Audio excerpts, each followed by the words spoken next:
There is no region in Eorzea that has mesmerized me more than Kurthus. Its steep, sharp mountains, deep ravines and lakes, packed into the largest map in the game. Accompanied by a haunting theme emphasizing just how small and alone you are in this gigantic zone. It should come as no surprise then that Kurthus 2 contained several hidden dungeons.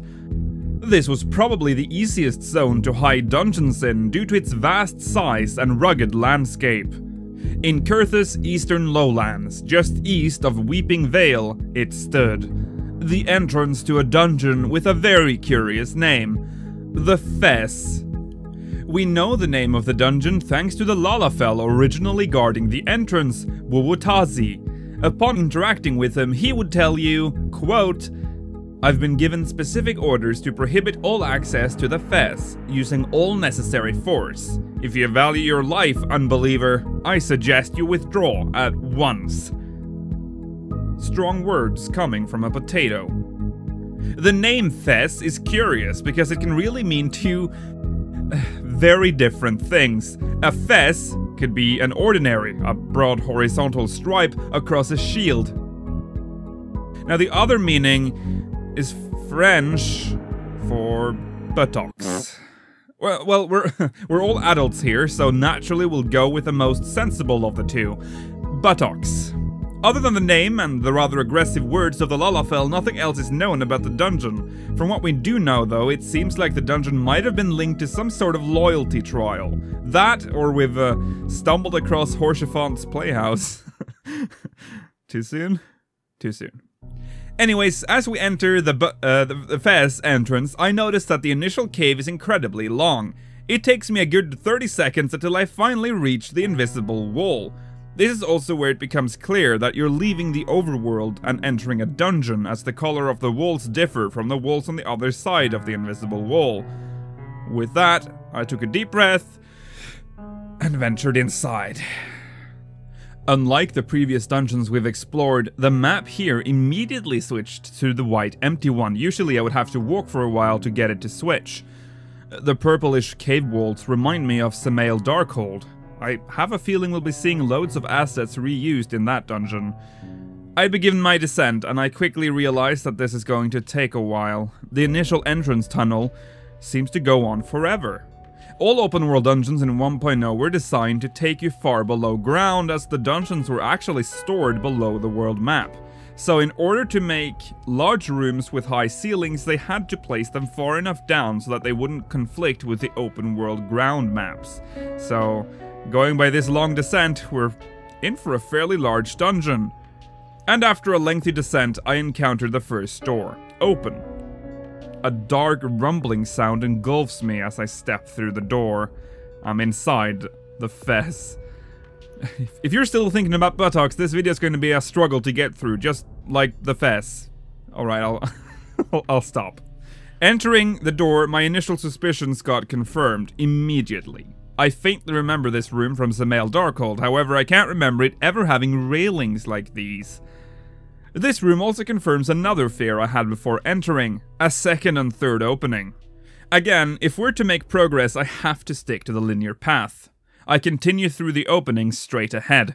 Rounding the corner, I can see a waterfall in the distance. As I pass through the tunnel, I see why we're so deep down.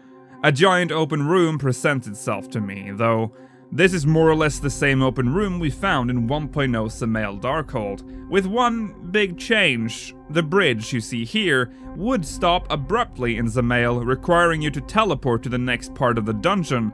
It's now very clear that Samael was modeled after this dungeon.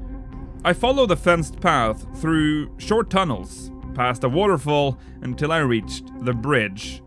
The path leading up to the bridge was actually a crossroad with two other paths, which both looked enticing. No time. This dungeon is probably so massive, those paths will probably just lead to copies of whatever we're headed towards with a linear path. At this point, I noticed these braziers. So far, whenever you start seeing assets like that repeating along a path, you're probably supposed to follow them, so that's my plan. Also worth noting that they're not lit. In Samael, they were, so that's a thing. Actually, none of the lamps found in the dungeon were lit, so That could be a clue as to how finished this dungeon is. I'm scared I'll run into another void wall like I did in Umbra Cove. As I cross the first bridge, the vastness of the dungeon strikes me. On both sides I could clearly see multiple levels of winding paths going into cave tunnels. I know I keep saying this, and I really hope this is the last time I do, but this has to be the biggest dungeon I've encountered in this series. After crossing the final bridge, I come to a crossroad, left or right. There are no braziers here to guide me, so I just take a chance and go left, as I can faintly make out some wooden pillars in the distance. I was correct, and I'm now facing a wooden door. I eagerly pass through, only to be faced with an empty room. Before I walk back, I couldn't help but notice these puddles of water, which, despite clearly being still water, made the sound you'd expect to hear from running water, like a river. How odd. I walk back to where I came from, and I head in the other direction, and once again, I'm faced with a door. On the other side, what is clearly meant to be a boss room greets me. It's similar in design to the first room I encountered, but this one has no other doors. The walls are lined with wooden pillars, there's a small pond, and this rock. With this room having no exit, I'm actually rather confused. The layout of the whole place so far seemed like it would be similar in design to what we've seen in Peace Garden and Umbra Cove, but now I'm starting to believe we're looking at something more akin to that of the Sand Caves in Temtara, an entirely open dungeon with no set goals unless provided by a quest. Sadly, this means I have to backtrack to the big room, now completely lost on which direction to take. I decide to take the path directly in front of me, as it had this brazier next to it. Surely that means something, right? I am faced with another door shortly after, and on the other side, another boss-like room. This one is larger and more intricate, with several elevated paths, water puddles, and these things. This was clearly meant to hold another type of boss, possibly an NM. It was in this room I became aware of something deeply disturbing, though.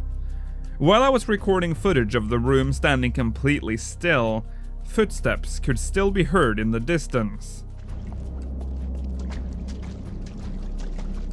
Always when I was standing still, and often sounded like someone was stepping in water, the footsteps would not stop following me around after entering this specific room. Feeling extremely unnerved, I make haste towards the room's exit and carried on. The room was a dead end, so I'm forced back out into the massive room. I take the only remaining path on this level and carry on. The path leads to a dead end. I'm forced to backtrack even further to the waterfall we encountered at the very start of this giant room. I enter a hallway to the left, and again, an empty room. It is clear to me now that this level is empty, having explored all of the important rooms here. Before I ventured in search for a way to get down to the lower levels, I noticed this impossible waterfall.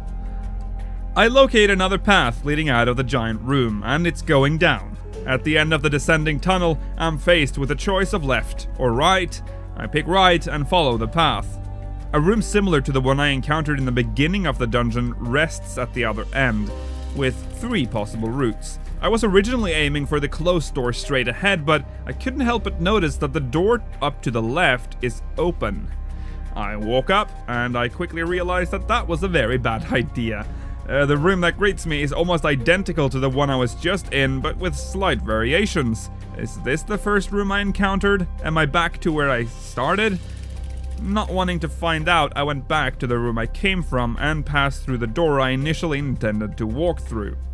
The path takes me even deeper down. The second pair of footsteps have been quiet for a while now, but abruptly makes a return as I round the corner and stop at another choice between left and right.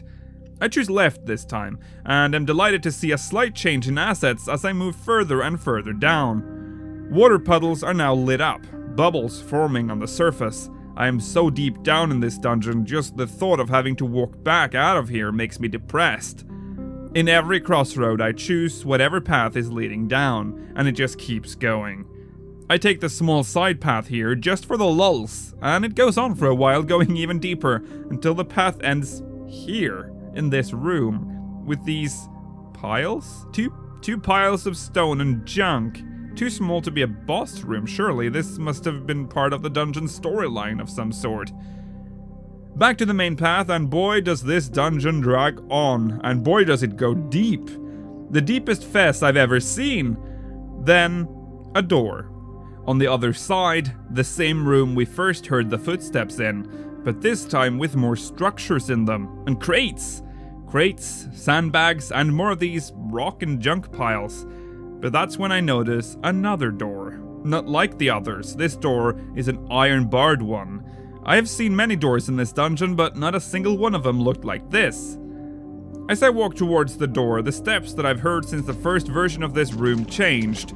They were no longer walking at a snail's pace, they were practically running. I don't know how to explain this, but I was more fascinated by this than scared. There are no enemies in this dungeon, there are no enemies in this world at all, so I shrugged it off as a really creepy glitch.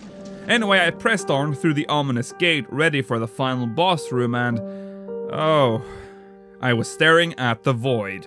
The final portion either never finished or never intended to be here. This might have just been set dressing, with a nice iron gate alluding to some sort of storeroom or a jail cell.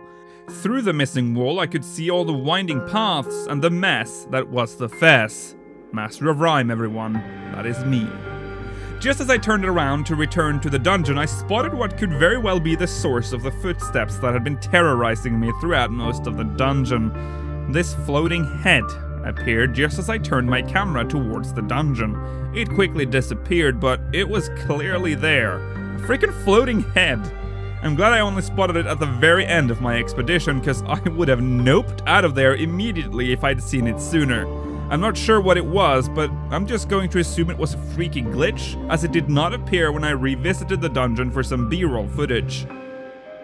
So that was the Fesse. It's clearly an early version of Samael Darkhold without the crystals, and some rooms that didn't appear in Samael at all. The dungeon is also insanely large, like, I can't even begin to comprehend the size of this place. And I'm almost entirely positive that this was just a clean-cut open-world dungeon with no self-contained goals. It's reasonable to assume that NPCs would give you quests to finish inside the dungeon. I could even go so far as to say that the dungeon would probably have leaves taking place inside as well, but we'll never truly know. Let me know what you think about all of this in the comments below. It's always interesting to hear your takes on this. I'll be back next month with another episode of Secrets of a Realm. See you then, Eorzeans, and may you ever walk in the light of the crystal. And beware of the Fesse's floating head. Fesse.